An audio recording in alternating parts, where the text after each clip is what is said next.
Lihatlah dengan jelas. Polisi ini memegang tongkat dan menikam tanah dengan keras sekali. 2 kali. Kemudian dengan menenangkan pergi. Tapi dia tidak tahu bahwa ada buronan yang bersembunyi di bawah tanah di kakinya. Menggunakan tabung rumput untuk diam-diam bernafas. Seorang pria ini bernama Yang Tae-san. Dia baru diperkosa dan dipenjara belum lama ini. Namun dalam perjalanan untuk diantar ke penjara, mobil polisi mengalami kecelakaan lalu lintas yang serius. Saat polisi masih dalam keadaan koma, dia segera mengambil sepeda motor di tanah dan dengan cepat melarikan diri. Tae-san tahu bahwa sepeda motor adalah tujuan besar. Sangat mudah untuk menemukan. Jadi dia menyelinap ke truk yang membawa melon.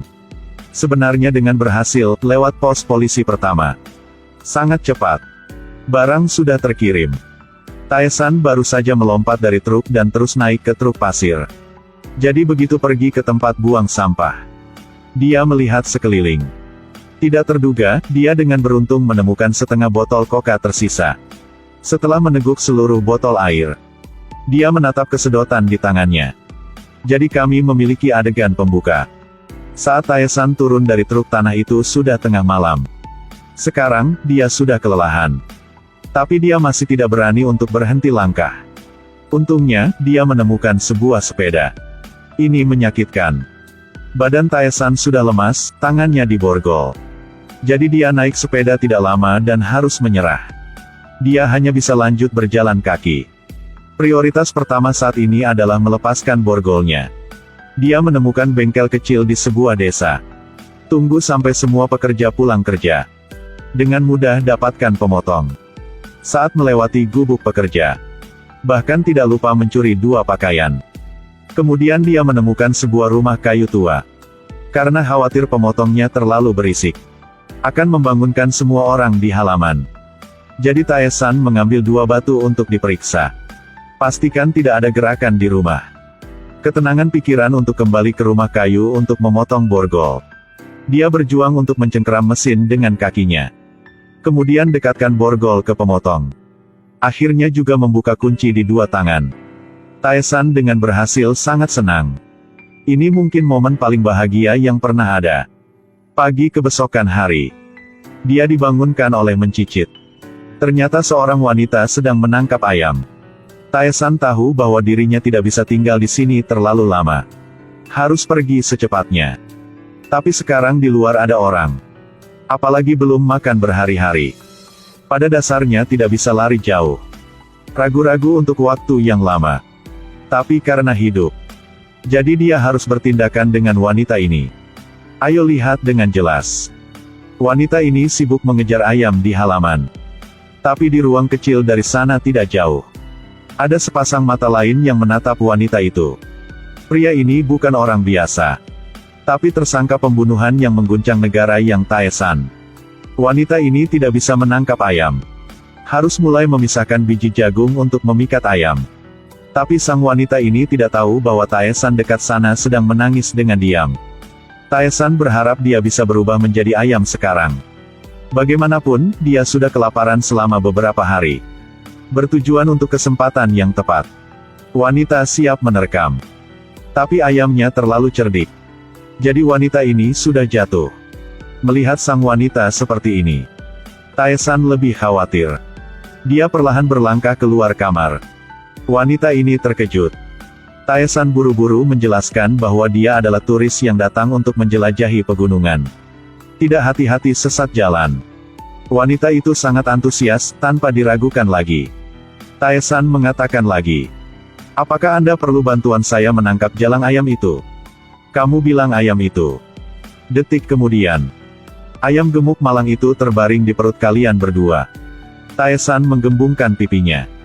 Dia hampir menunjukkan borgol di lengan bajunya. Tapi sial untuknya. Kepala desa tiba rumah. Dia kesini untuk memberitahu tentang seorang penjahat yang dicari. Tae-san mendengar itu. Buang kaki ayam dan cepat lari. Meninggalkan kepala desa dan wanita tua itu dalam kebingungan. Di luar desa saat ini, kekuatan besar polisi dan tentara dimobilisasi. Setelah banyak usaha yang gagal, polisi tentu saja sudah menghilang sabar. Mereka sedang melakukan pencarian ekstensif di gunung tempat Taesan bersembunyi. Kabar buruk tidak pernah datang sendiri. Pembunuh Presiden Moon juga mengikuti mobil polisi ke tempat itu. Taesan berlari dan tidak berani berdiri. Tapi polisi dengan cepat mengejar. Dari gunung ke sungai. Dari hari sampai malam. Taesan kurang tahu dirinya sudah berlari berapa lama. Sekarang dia akan turun gunung dari sisi lain. Tapi tiba-tiba bentrok langsung dengan tim patroli. Dia harus menoleh dan pergi jauh ke dalam gunung.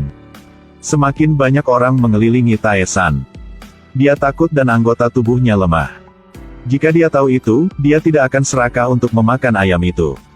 Sekarang tidak ada jalan untuk melarikan diri. Taesan benar-benar tertekan. Apakah ini akhirnya? Dia mengeluarkan mainan yang diberikan putrinya untuk didoakan. Tiba-tiba, ada ledakan keras dan langit dipenuhi asap dan api. Taesan masih belum tahu apa yang terjadi. Semua polisi telah berbalik ke arah tempat ledakan terjadi. Taesan melihat itu dan melarikan diri selama kekacauan. Dia tidak lari jauh tapi dipukul jatuh dan terguling. Ketika dia bangun, belati dingin ditekan ke lehernya.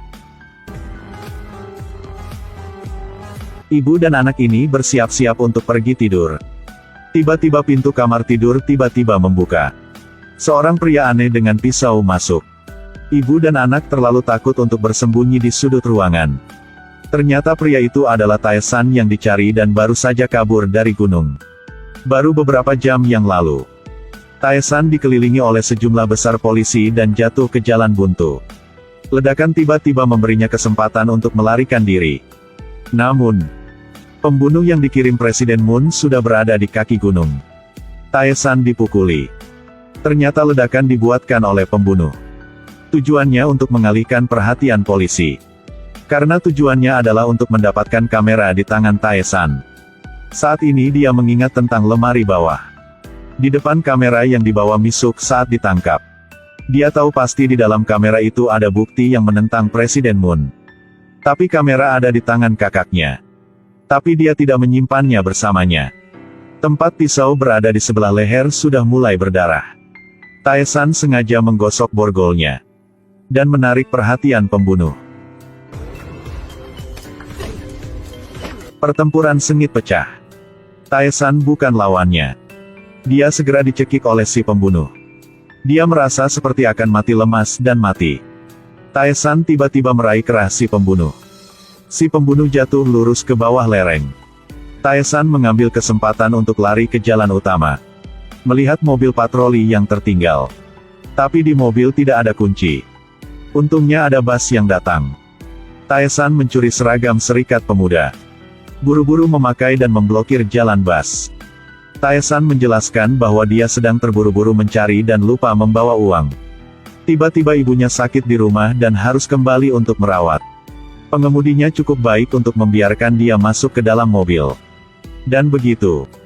Taesan kabur dari lingkaran polisi. Dan menguap tidak ada yang tahu. Dan sementara itu, tim pencari gunung terjawab oleh satu pukulan. Mencari sepanjang malam tanpa hasil. Taesan turun dari bus ke desa kecil di dekatnya. Bersiaplah untuk menemukan tempat untuk bersembunyi.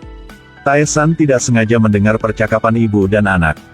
Tahu bahwa rumah ini hanya ada 2 ibu anak. Jadi dia menunggu mereka kembali kamar. Lalu mendobrak pintu dan menyelinap masuk. Setelah mengendalikan ibu dan anak, Taesan mulai makan nasi untuk menghindari rasa lapar. Memikirkan ayam yang tidak habis di pagi hari. Dia harus makan lebih cepat. Dia khawatir dia hanya makan setengahnya. Kemudian sesuatu terjadi. Setelah kenyang, Taesan bersandar di dinding untuk istirahat. Tiba-tiba memikirkan luka di lehernya. Tinggal 10 hari lagi sampai putrinya dioperasi. Untuk mendonorkan sumsum putrinya. Dia pasti tidak boleh membiarkan lukanya terinfeksi. Tapi gadis ini bilang di rumah tidak ada obat. Hanya perban medis biasa. Lukanya harus cepat pergi ke rumah sakit. Kalau tidak, itu akan terinfeksi. Taesan merasa benar. Jadi dia mandi. Pasang pita medis. Kemudian dia sedikit tenang.